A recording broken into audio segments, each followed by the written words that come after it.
సహనానికి నిజంగా ఏంటంటే ఒక రూపం ఇస్తుంది సర్దార్ వల్లభాయ్ పటేల్ అండి. మీరు చాలా మంది తెలిసే ఉంటుంది ఆ సంఘటన.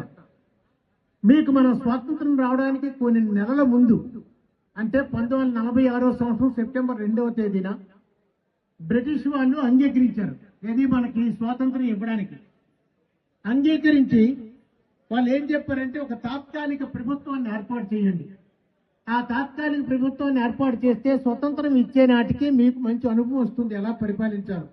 అందుకని మీరు ఉంటుండగానే మీరు పాలిస్తే బాగుంటుంది అని చెప్పి తాత్కాలిక ప్రభుత్వాన్ని ఏర్పాటు చేయమంటే అప్పుడు కాంగ్రెస్ పార్టీ ఈ కాంగ్రెస్ పార్టీ కదండి, ఆ స్వతంత్రం కోసం ఏర్పడిన కాంగ్రెస్ పార్టీ అప్పుడు ఏం చేస్తారంటే ఎన్నికలు నిర్వహించాలంటారు. ఎందుకంటే ముందుగా ప్రధానమంత్రి అభ్యర్థిని ఎన్నుకోవాలి, తర్వాత మిగతా సభ్యులంతా కూడా మంత్రులుగా ఉంటారు. ఇది తాత్కాలిక ప్రభుత్వానికి.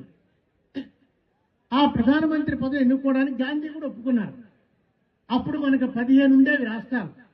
ఆ 15 మంది ప్రావిన్షియల్ కమిటీ ప్రెసిడెంట్స్ వాళ్ళు చూసారా, మనకి పిసిసి ప్రెసిడెంట్ అంటారు. అలాగే 15 మంది ఉండేవారు ప్రావిన్షియల్ కమిటీ ప్రెసిడెంట్. ఈ 15 మందిని ప్రధానమంత్రి క్యాండిడేట్ ఎన్నుకోమని చెప్తారు.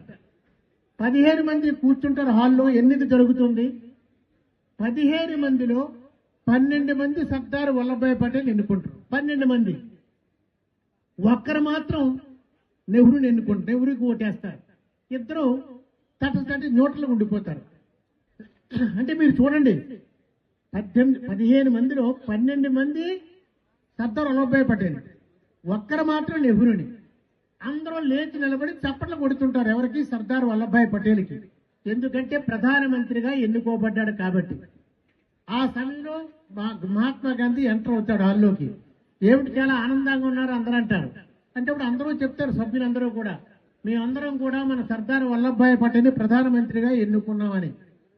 అనేసరికి వెంటనే గాంధీ గారు చేసిన గొప్ప పని ఏంటంటే వల్లభాయ్ పటేల్ విత్డ్రా అయిపోయినారు అనేసి డైరెక్ట్ డిక్లేర్ చేశాడు వాళ్ళ ముందు. నెహ్రూ గారే మనకు కాబోయే ప్రధానమంత్రి అని.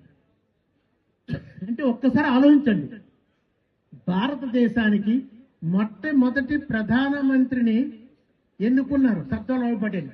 అటువంటి ప్రధానమంత్రి పదవిని వదులుకో అన్నాడు. ఒక మాట గాంధీ వదిలేసుకున్నానని చెప్పాడు.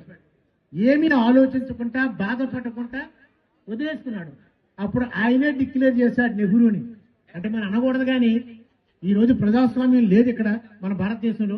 మొదట ఏమైనా కూలీ చేశారు, ఎవరైనా చేశారంటే గాంధీ చేశాడు. దాని గురించి తెలియదు.